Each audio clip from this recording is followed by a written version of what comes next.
Hello students, welcome to my law channel Vinayaka law studies. कैसे आप सब? आई होप आप सब अच्छे होंगे और आपकी तैयारियां भी अच्छे से चल रही होंगी। जैसे कि आपको पता ही होगा कि काफ़ी सारे स्टेट के नोटिफिकेशन आ गए हैं जुडिशरी के, यानी जुडिशरी के एग्ज़ाम होंगे ही।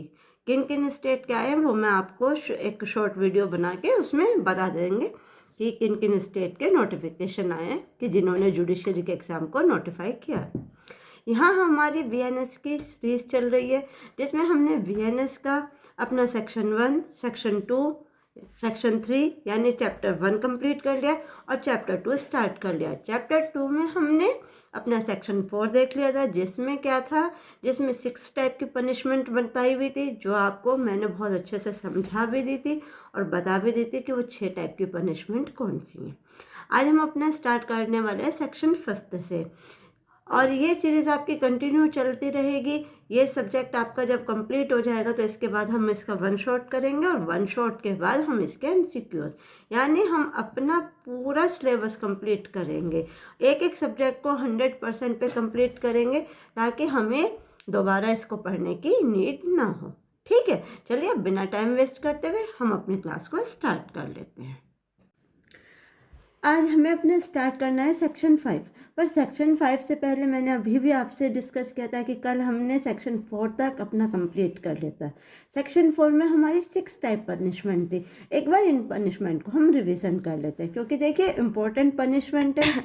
प्रिलिमिनरी में क्वेश्चन यहाँ से आते हैं, वो आपसे ये भी पूछ सकते हैं कि कितने टाइप की पनिशमेंट है और कौन सी पनिशमेंट नई ऐड हुई है। देखिए हमारी 6 टाइप की पनिशमेंट में जो ए है वो डेथ है, यानी मृत्युदंड।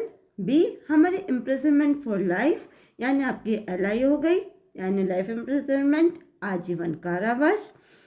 आपकी सी में इम्प्रिजनमेंट विच इज़ 2 टाइप्स, यानी 2 टाइप की होंगी। कैसी होंगी? फर्स्ट आपकी रिट्रेस होगी और दूसरी आपकी सिंपल होगी, यानी या तो कठोर कारावास दिया जाएगा या आपको सादा कारावास। डी में हमारी 4 फीचर्स ऑफ प्रॉपर्टी, यानी आपकी संपत्ति का जब्ती, यानी अगर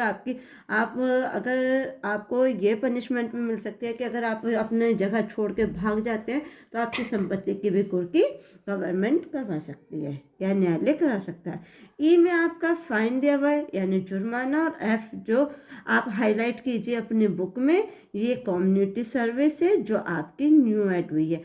कम्युनिटी सर्विस मैंने कल आपको पढ़ा दिया था कि कम्युनिटी सर्विस क्या होती है। कम्युनिटी सर्विस का मतलब होता है सामुदायिक सेवा, कि जैसे छोटी मोटी पनिशमेंट देना, कि जैसे आपको किसी गली की सफाई करने का कार्य दे दिया या कुछ भी ऐसी जो पब्लिक प्रॉपर्टी है उसकी क्लीनिंग करने का काम, ये कम्युनिटी सर्विस होती है। आज आ जाते हैं हम अपना, ये हमारा रिवीजन था जो हमने कल के क्लास का किया था। अब आ जाते हैं हम अपने नए सेक्शन पे, यानी हमारा सेक्शन 5। अब देखिए सेक्शन 5 में आपको क्या दिया गया है। सेक्शन 5 को पहले आप पढ़ लीजिए, फिर ये इसका मीनिंग क्या है फिर हम अच्छे से समझ लेते हैं। देखिए सेक्शन 5 में दिया गया है आपको, the appropriate government may without the consent of the offender commute any punishment under this Sanhita to any other punishment in accordance with section 474 of भारतीय नागरिक सुरक्षा संहिता।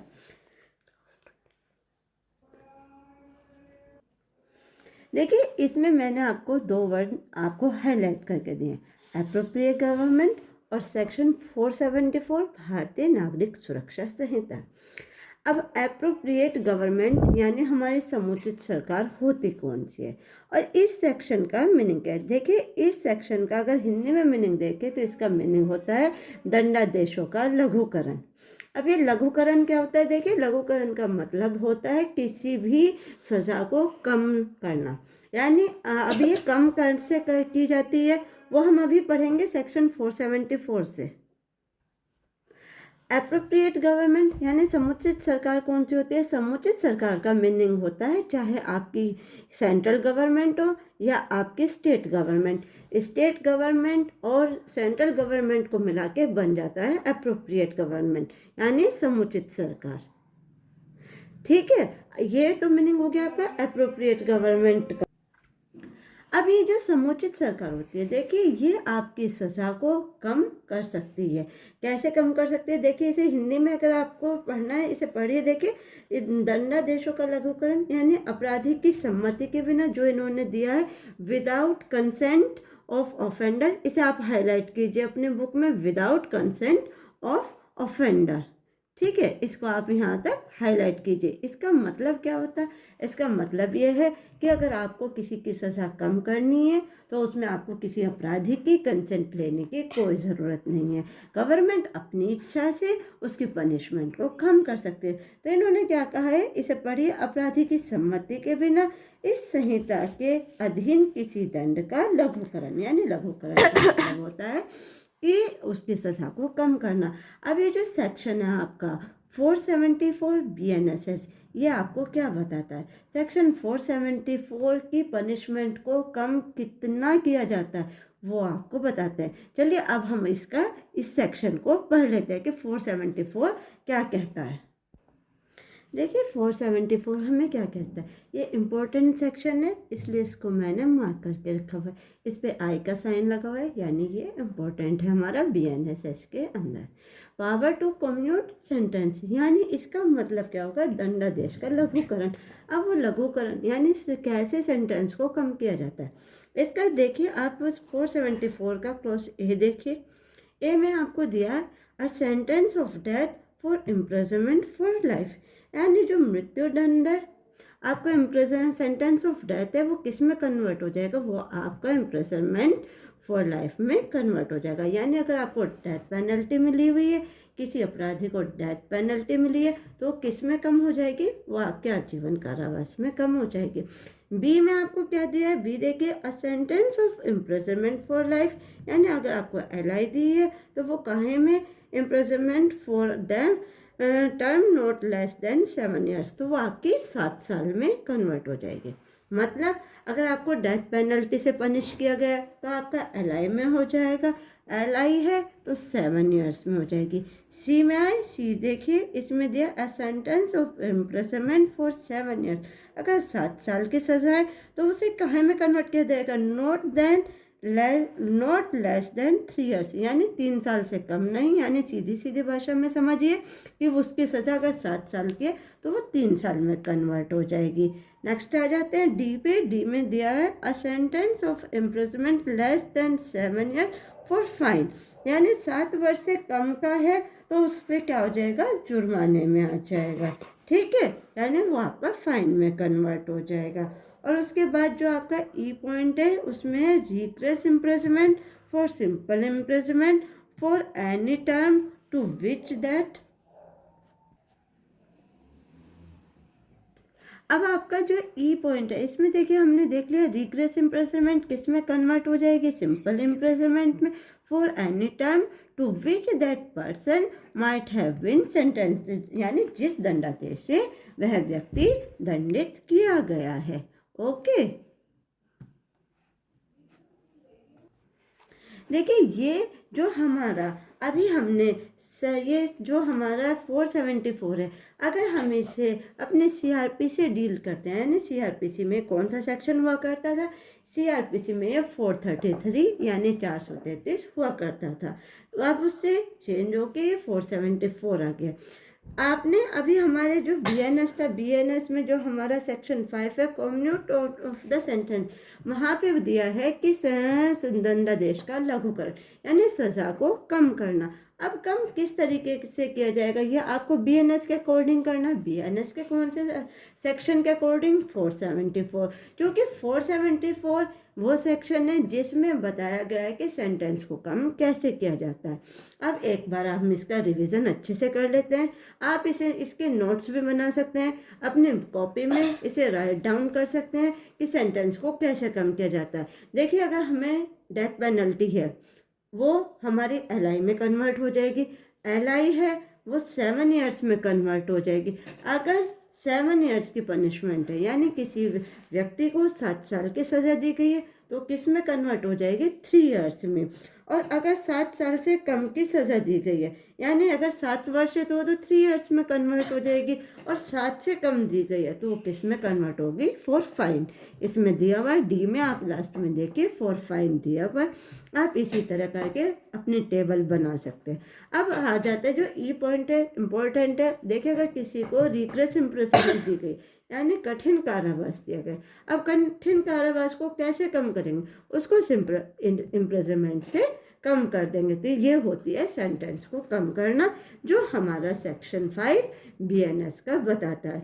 डील किससे करता है, ये हमारा 474 से डील करता है। आप अपने बुक में यानी अपने बियर एक्ट BNSK में लिख सकते हैं, जहाँ सेक्शन 5 दिया गया उसमें प्लस का साइन लगाइए और BNSS 474 करके ऊपर लिख दीजिए, क्योंकि ये बुक में ऐड है, बुक में लिखा हुआ है। बट क्या होता है कि जब हम एकदम बुक खोलते तो हमें नहीं याद रहता कि हमें इससे किससे डील करना है। तो अगर आप अपने बुक में इस तरह से टिक लगा के आप इसको ऐड करके रखेंगे तो आपके लिए पढ़ना बहुत आसान हो जाएगा। चलिए अब आ जाते हैं अपने अपने बियर एक्ट पे।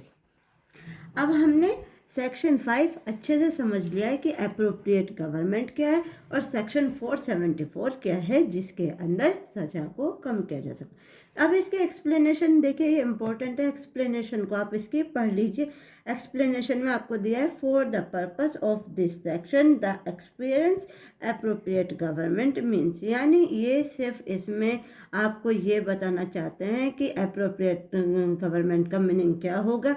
जब आप अपने नोट्स बनाएंगे आप उसमें लिख सकते हैं कि अप्रोप्रिएट गवर्नमेंट का मतलब होता है स्टेट गवर्नमेंट और आपकी सेंट्रल गवर्नमेंट। इससे आगे इसमें पढ़ने लायक आपके लिए कुछ भी नहीं है, इसे आप स्किप करें और आ जाते हैं हम अपने आज के सेक्शन नंबर 6 पे। अब हम अपना सेक्शन नंबर 6 देख रहे हैं। इसमें दिया है दंड विधियों की भिन्न, यानी function of term of punishment, यानी इसके क्या क्या, यानी एक पनिशमेंट कैसे काउंट होती है। अब पनिशमेंट कैसे काउंट होती है देखिए, अब इसको पढ़ लेते हैं।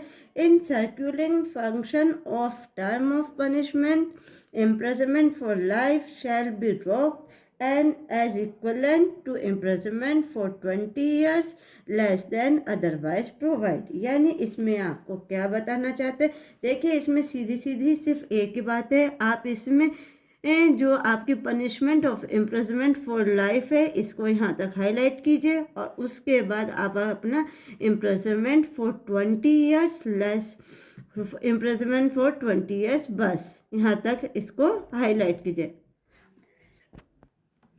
देखिए इसमें इन्होंने सीधा दिया गया है, calculating function of term of punishment imprisonment for life shall be reckoned the equivalent to imprisonment of 20 years. यानी इसमें ये क्या कहना चाहता है, इसको ये कैसे समझाना चाहता है, इसको ये समझाना चाहता है कि अगर आपको इम्प्रिजनमेंट एलआई को काउंट करने के लिए बोला जाए कि एलआई कितनी होगी। देखिए वैसे तो एलआई का मीनिंग होता है कि जब तक आप जीवित हैं तब तक का आपका पूरा जीवन आपका जेल में व्यतीत होगा। बट अगर इसको काउंट किया जाए तो इसको काउंट किया जाता है किसके बराबर, 20 ईयर्स के बराबर। सेक्शन 6 सिर्फ आपको इतना ही बताता है। नेक्स्ट आ जाइए अपने सेक्शन नंबर 7 पर। सेक्शन 7 आपको क्या बताता है, सेंटेंस में भी सर्टेन केस ऑफ इम्प्रिजनमेंट, यानी ये कारावास पूरा कठिन होगा या सादा होगा, कैसा होगा, इसके बारे में कहाँ पढ़ेंगे हम, इसके बारे में हम अपने सेक्शन नंबर 7 में पढ़ लेंगे। अब सेक्शन नंबर 7 में देखिए पढ़िए, जो इम्पोर्टेंट है सिर्फ उसी को पढ़िए। In every case in which an offender is punishable with imprisonment which may be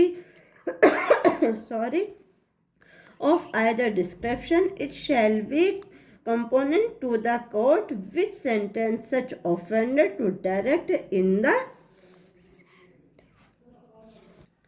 sentence that such imprisonment shall be wholly rigorous or such imprisonment shall be wholly simple। यानी इसमें ये आपको क्या कहना चाहता है, देखिए इसमें ये सेक्शन आपको सीधे सीधे बताना चाहता है कि अगर किसी अपराधी का दंडादेश, अगर किसी ने देखिए इस सेक्शन में हमें क्या बताएगा, इस सेक्शन में इससे पहले हमें दोनों सेक्शन में ये बताया था कि सिंपल हमारी पनिशमेंट किस तरह से होगी और लघुकरण कैसे किया जाएगा, यानी उस पनिशमेंट को कम कैसे किया जाएगा। अब इसमें ये कहा गया है कि अगर कोई व्यक्ति जिसने कोई पनिशेबल वर्क किया, यानी कोई भी जिसे सज़ा मिली है और उसे सज़ा देने वाला जो कोर्ट है, उसे court which section which sentence, ये आप अपने उसमें अंडरलाइन कीजिए, कोर्ट विच विच सेंटेंस से, क्योंकि ये क्या है इसके बारे में बताया। यानी अगर उसको सेंटेंस कैसा भी दिया जाए, चाहे वो सिंपल सेंटेंस दिया जाए या रिग्रेस, ये क्या होगा, कोर्ट को मेंशन करना होगा। यानी जब उसको पनिशमेंट दी जा रही है तो उसमें उस देने वाले को ये लिखना पड़ेगा कि उसको कैसी होली रिग्रेस दी गई है या पार्टली या उसे होली सिंपल दी गई है। यानी उसे या तो कठिन कारावास दिया गया है या उसको सिंपल कारावास दिया गया।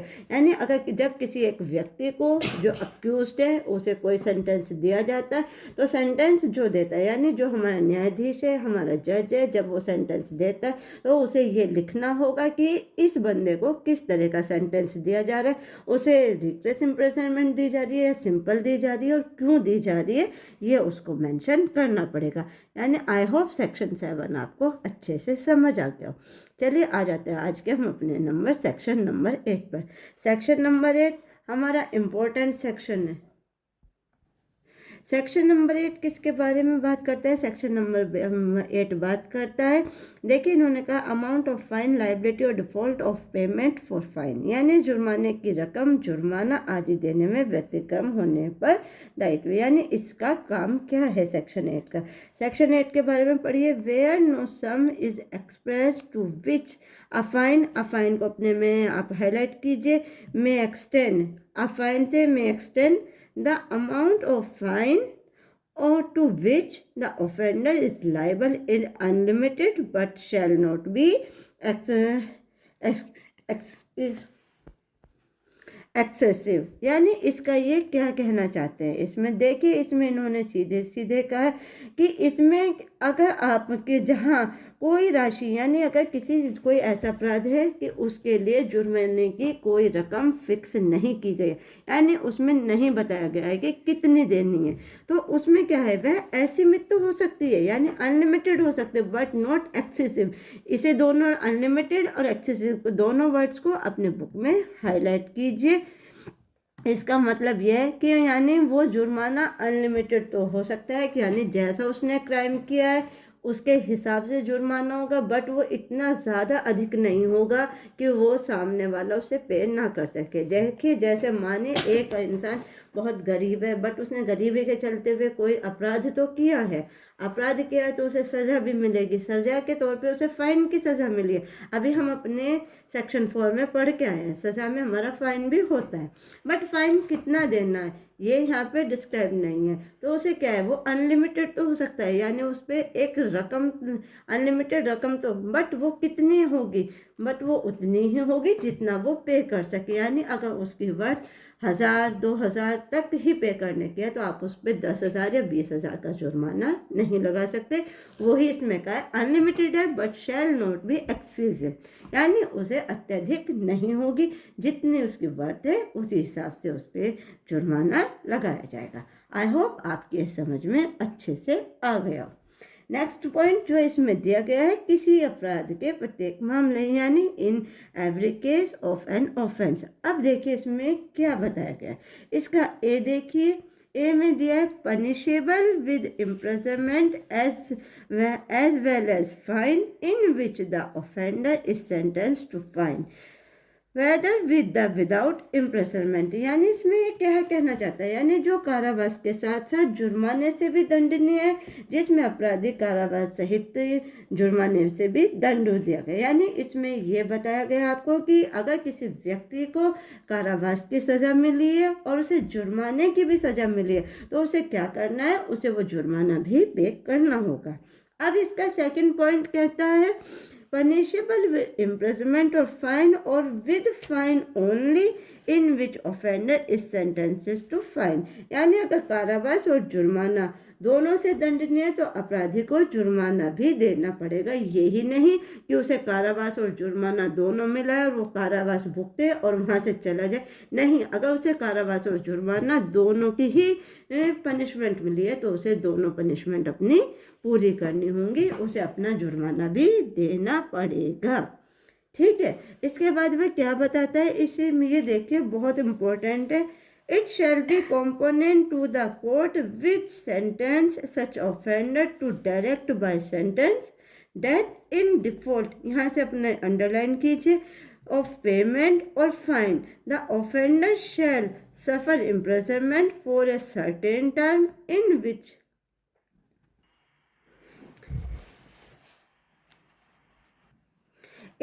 imprisonment shall is excess of any other imprisonment to which he may have been sentenced or to which he may be liable under a commutation of a sentence। देखिए अब इसमें इन्होंने क्या बताया गया, देखिए इसमें इनके कहने का मतलब है कि यदि हिंदी में समझ लीजिए, वह न्यायालय जो ऐसे अपराधी को दंडादेश करेगा सक्षम हो गया, दंडादेश द्वारा निर्देश देगा कि जुर्माने में व्यतिक्रम होने की दशा पर अपराधी किसी अमुक अवधि के लिए कारावास भोगेगा।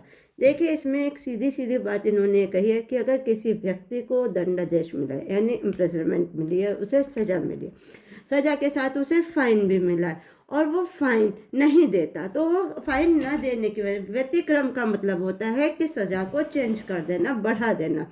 अगर उसने अपने इम्प्रिजनमेंट तो उसने भुगत लिया पर फाइन नहीं दिया है तो वो क्या होगा, उस फाइन की जगह उसे फिर से कारावास की ही सज़ा भुगतनी पड़ेगी, यानी उसे फिर वो समय जेल में ही काटना पड़ेगा। अगर वह फाइन नहीं देता तो उस स्थिति में उसे जितना फाइन देना था उतना उसे क्या करना पड़ेगा, उतना उसे कारावास भुगतना पड़ेगा। आई होप आपको अच्छा से समझ आ गया हो, नहीं समझ आया एक बार हम इसे फिर सुन लेते हैं।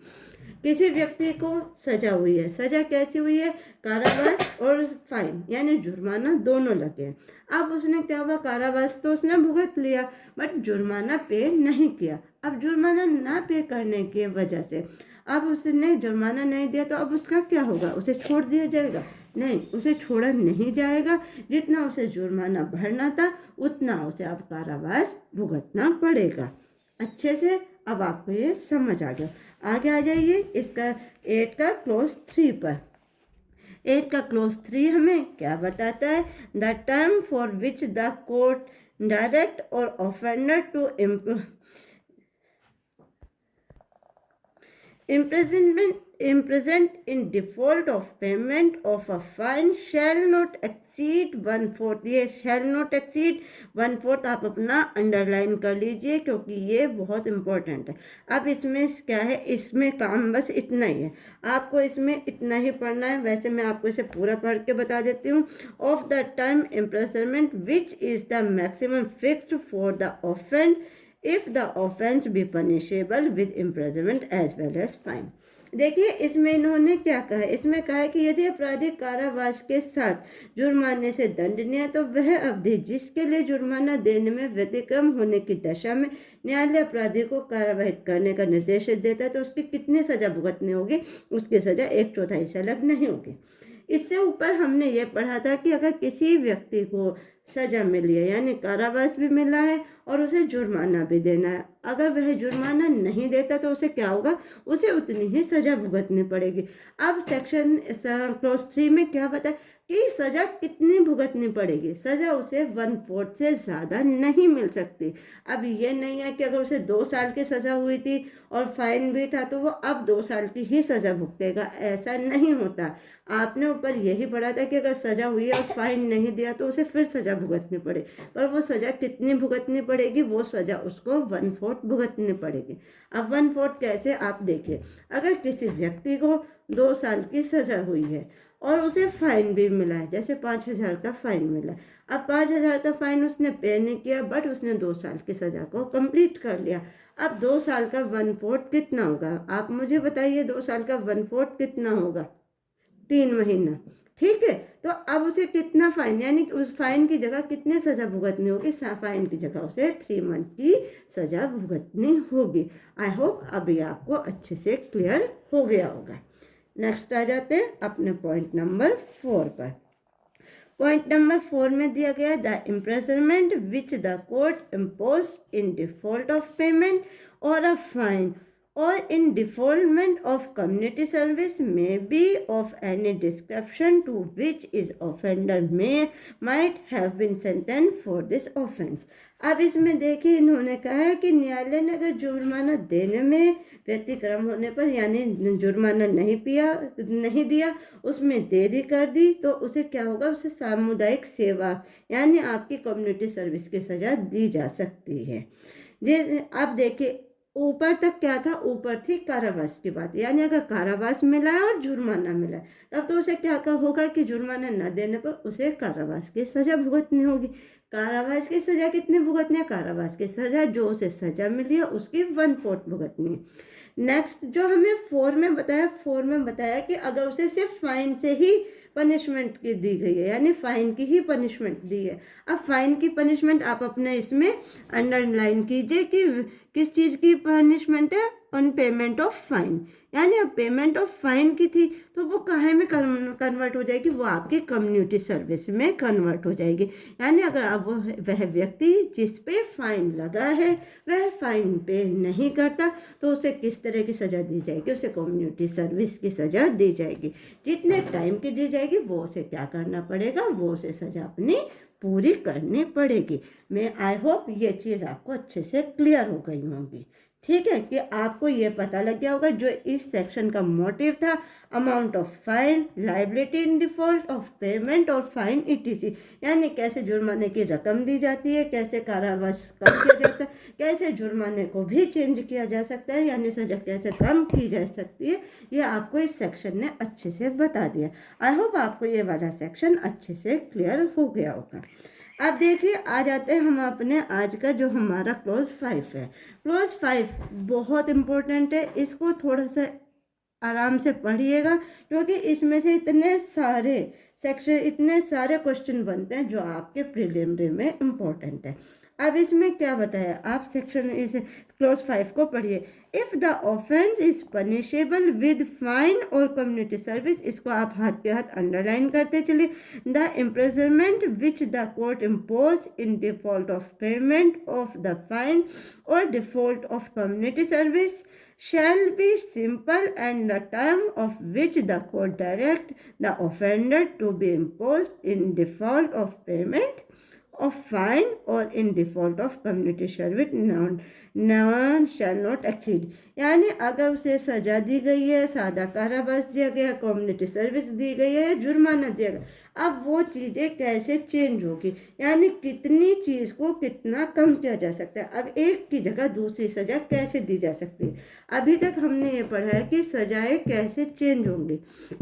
अगर किसी को पहले हमने पढ़ा था कि कारावास और जुर्माना दिया गया, अगर वह जुर्माना नहीं देता यानी अपना फाइन नहीं देता उसको क्या करना पड़ेगा? उसको कारावास भुगतना पड़ेगा। अब कारावास कितना भुगतना पड़ेगा ये हमने पढ़ा, 1/4 भुगतना पड़ेगा, 1/4 भुगतना पड़ेगा। अब उसे क्या है कि अगर सिर्फ फाइन से पनिश किया गया था, वो फाइन भी नहीं देता तो उसे कम्युनिटी सर्विस की सज़ा दी जाएगी। अब यहाँ पे कहा है कि कम्युनिटी सर्विस हो, फाइन हो, रिग्रेशन, सिंपल इम्प्रेसमेंट हो, ये सब कैसे चेंज होंगे, यानी कितना कितना दिया जाएगा। अब इसको हम डिफाइन करते हैं अपना ए से। देखिए सब क्लोज ए बहुत इम्पोर्टेंट है, आप इसको हाईलाइट करते जाइए जो आपको इम्पोर्टेंट है।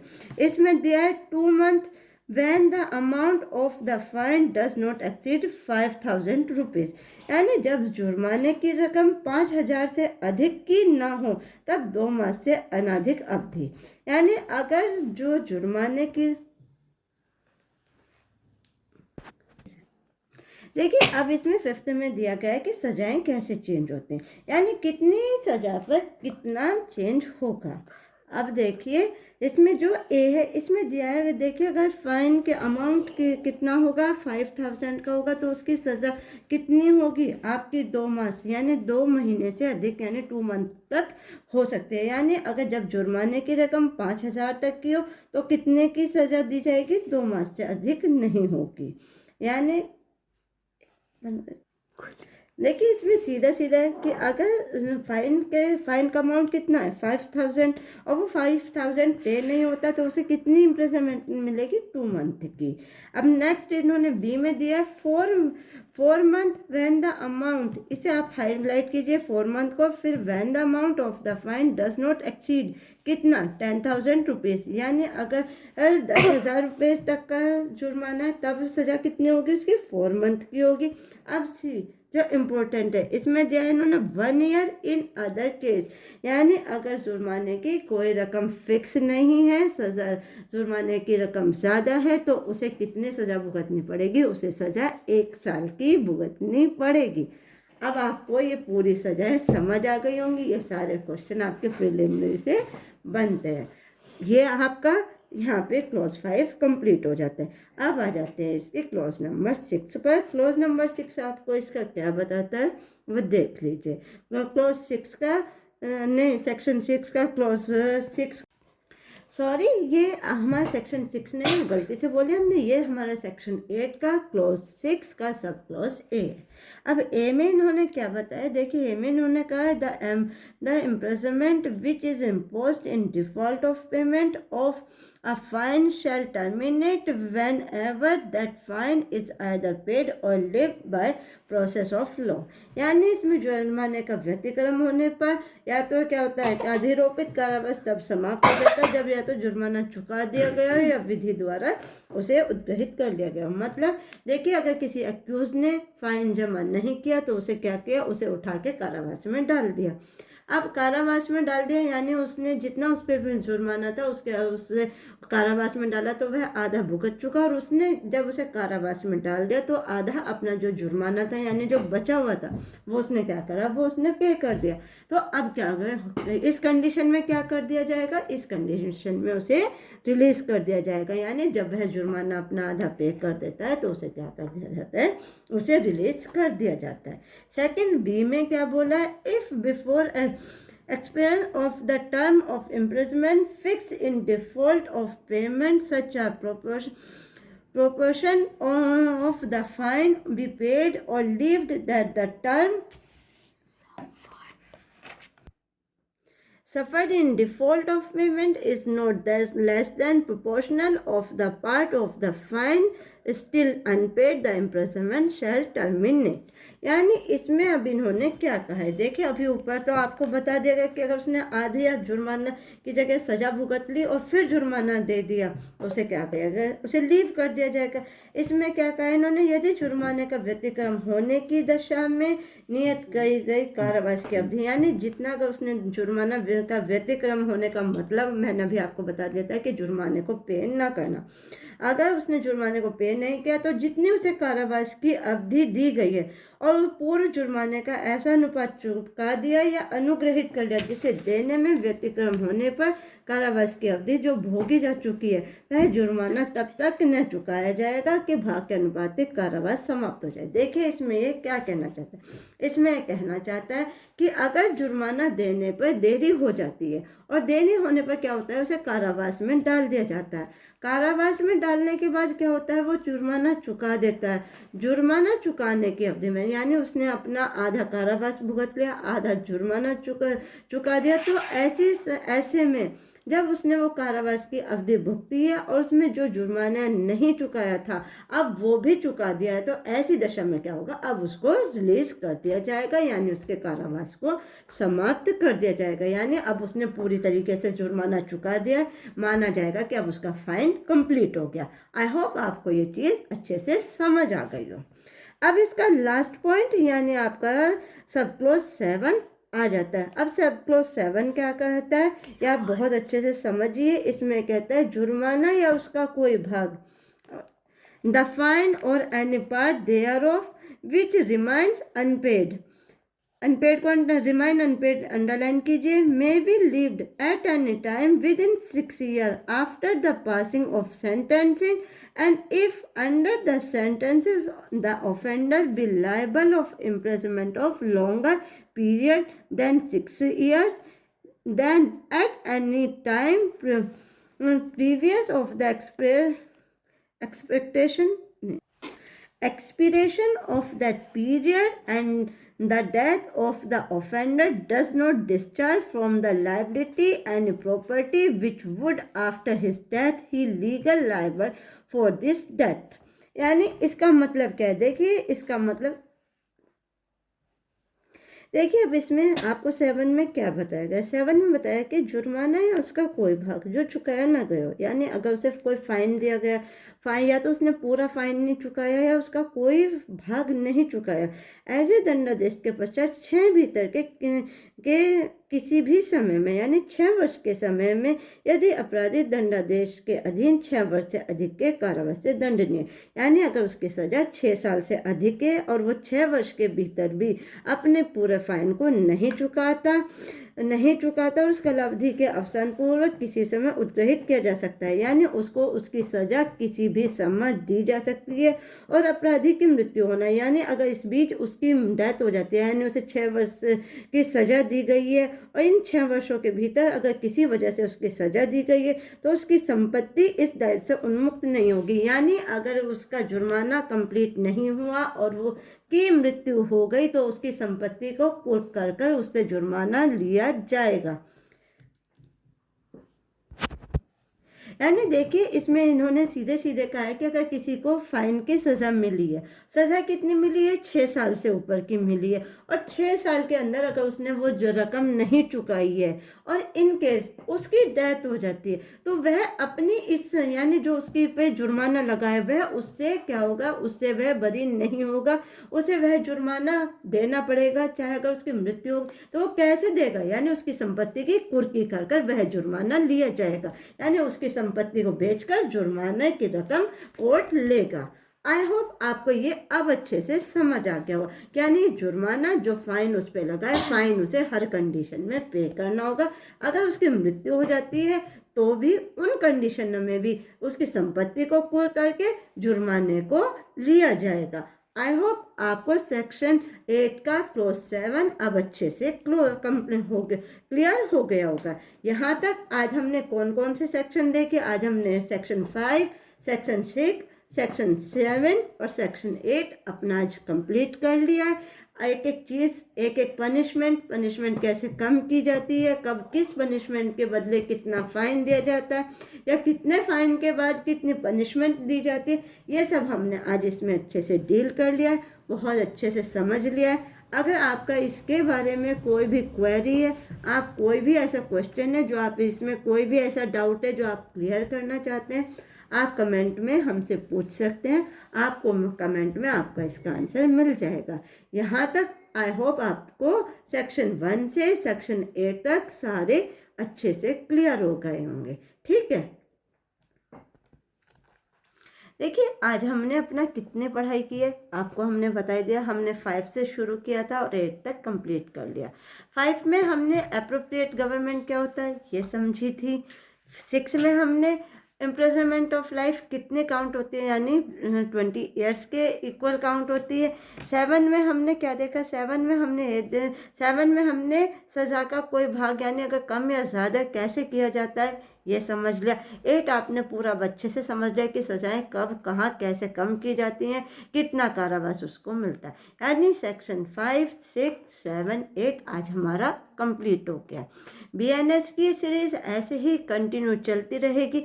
हर चीज़ आपको डेप्थ में समझाई जा रही है, अच्छे से क्लियर की जा रही है, आपको क्रिस्टल क्लियर किया जा रहा है कि आपका कोई भी डाउट ना रहे। जिस दिन हमारी BNS कंप्लीट हो जाएगी यानी हम इसे BRX से पूरा ख़त्म कर लेंगे, उसके बाद हम इसका 1 शॉट चाहे 2 घंटे का हो या 3 घंटे का, उसमें यानी हम 1 लाइनर में इसे कंप्लीट करेंगे और उसके बाद हम इसके शुरू कर देंगे MCQs, जिससे क्या होगा हमारी BNS पूरी कंप्लीट हो जाएगी। आप कोई भी कंपैरेटिव एग्ज़ाम दें, चाहे आप जुडिशरी दें, APO दें या आप अपना LLB दें या AIB दें, आपके हर फील्ड में ये क्लास आपके लिए हेल्पफुल रहेगी। अगर आपको क्लास अच्छी लग रही है तो लाइक कीजिए, शेयर कीजिए, सब्सक्राइब कीजिए। देखिए अपने फ्रेंड्स के साथ अगर आप शेयर करेंगे तो जो बच्चे जुडिशियरी की या LLB या APO या AIB किसी भी तरह की तैयारी कर रहे हैं उनके लिए क्लास फ्रूटफुल होगी। ठीक है, तो आप क्लास से जुड़े रहिएगा, बने रहिएगा। अपनी कोई क्वेरी है तो वो पूछिएगा, लाइक कीजिएगा और हमारे साथ जुड़े रहिएगा। आज के लिए बस इतना ही। Thank you so much.